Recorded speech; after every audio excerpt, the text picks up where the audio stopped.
परमेश्वर की सभी सज्जन प्रेमी हंस आत्माओं को प्रणाम। आज का हमारा विषय श्रीमद् भगवत गीता जी के अध्याय नंबर 6 के श्लोक नंबर 25 से होगा। आज का विषय आपके जीवन का निचोड़ होगा। हम सभी परमेश्वर जहां कहीं पर भी रहकर भक्ति कर रहे हैं, भक्ति करते हुए भी हमारे अंदर संशय और भ्रांतियां बनी रहती हैं। ऐसा क्यों? उसके विषय में भगवान श्री कृष्ण जी ने गीता जी में क्या जानकारी दी है? विषय ज्यादा लंबा होने की वजह से 2 भागों में बांटा गया है। दोनों ही विषयों पर गहनता से विचार करें। अभी तक आपने इस चैनल को सब्सक्राइब नहीं किया है तो जल्दी से जल्दी चैनल को सब्सक्राइब करें, बेल आइकन के बटन को दबाएं और आगे से आगे शेयर करें। तो आइए सुनते हैं। शनय शनैरुपरमेत बुद्ध्या धृतिगृहीत्या आत्मसंस्थम मनः कृत्वा न किंचिदपि चिंतयेत बुद्ध्या धृतिगृहीत्या। साधन करते करते प्रायः साधकों को उकताहट होती है, निराशा होती है कि ध्यान लगाते विचार करते इतने दिन हो गए पर तत्व प्राप्ति नहीं हुई, तो अब क्या होगी, कैसे होगी?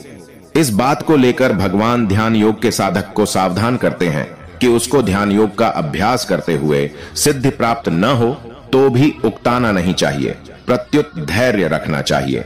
जैसे सिद्धि प्राप्त होने पर, सफलता होने पर धैर्य रहता है, विफलता होने पर भी वैसा ही धैर्य रहना चाहिए कि वर्ष के वर्ष बीत जाएं, शरीर चला जाए तो भी परवाह नहीं, पर तत्व को तो प्राप्त करना ही है, कारण कि इससे बढ़कर दूसरा कोई ऐसा काम है नहीं।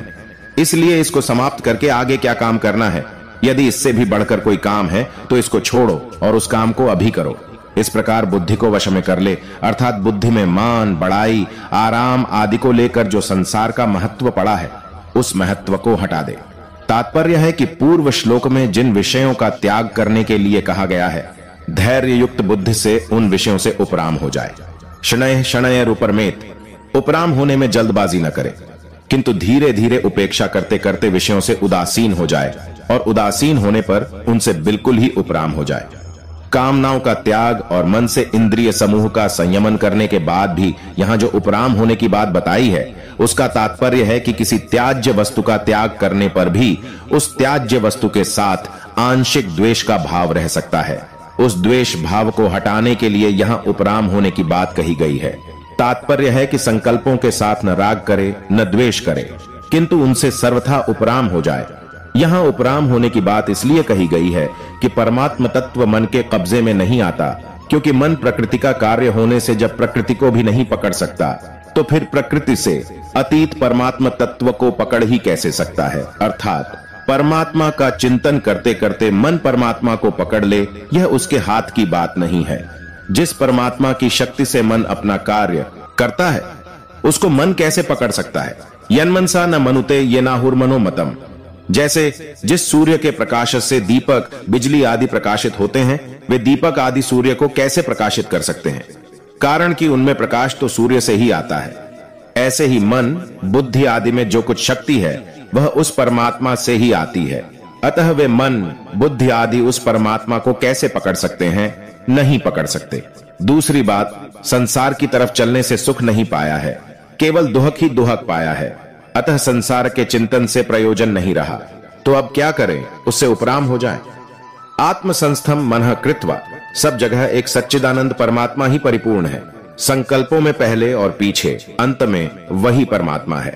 संकल्पों में भी आधार और प्रकाश के रूप से एक परमात्मा ही परिपूर्ण है।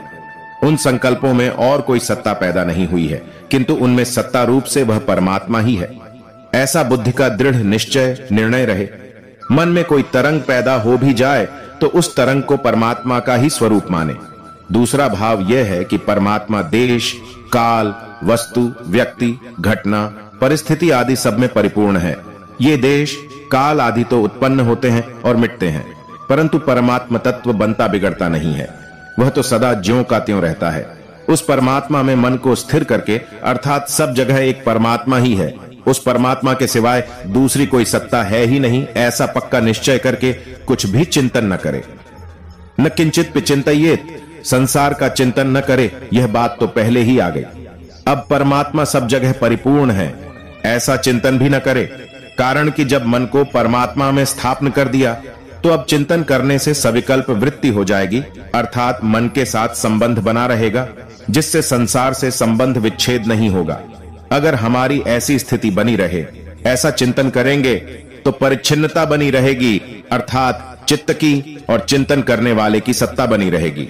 अतः सब जगह एक परमात्मा ही परिपूर्ण है, ऐसा दृढ़ निश्चय करने के बाद किसी प्रकार का किंचन मात्र भी चिंतन न करे। इस प्रकार उपराम होने से स्वतः सिद्ध स्वरूप का अनुभव हो जाएगा, जिसका वर्णन पहले 22वें श्लोक में हुआ है। ध्यान संबंधी मार्मिक बात, सबसे मुख्य बात यह है कि परमात्मा सब जगह परिपूर्ण है। सब देश में, सब काल में, संपूर्ण वस्तुओं में, संपूर्ण व्यक्तियों में, संपूर्ण घटनाओं में और संपूर्ण क्रियाओं में परमात्मा साकार, निराकार आदि सब रूपों से सदा ज्यों का त्यों विराजमान है। उस परमात्मा के सिवाय जितना भी प्रकृति का कार्य है वह सब का सब परिवर्तनशील है, परंतु परमात्मा तत्व में कभी किंचन मात्र भी परिवर्तन नहीं हुआ, न होगा और न हो ही सकता है। उस परमात्मा का ध्यान ऐसे किया जाए कि जैसे कोई मनुष्य समुद्र में गहरा उतर जाए तो जहां तक दृष्टि जाती है वहां तक जल ही जल दिखता है। नीचे देखो तो भी जल है, ऊपर देखो तो भी जल है, चारों तरफ जल ही जल परिपूर्ण है। इस तरह जहां स्वयं अपने आप को एक जगह मानता है, उसके भीतर भी परमात्मा है, बाहर भी परमात्मा है, ऊपर भी परमात्मा है, नीचे भी परमात्मा है, चारों तरफ परमात्मा ही परमात्मा परिपूर्ण है। शरीर के भी कण कण में वह परमात्मा है। उस परमात्मा तत्व को प्राप्त करना ही मनुष्य मात्र का ध्येय है और वह नित्य निरंतर प्राप्त है। उस परमात्मा तत्व से कोई कभी दूर हो सकता ही नहीं, किसी भी अवस्था में उससे कोई अलग नहीं हो सकता।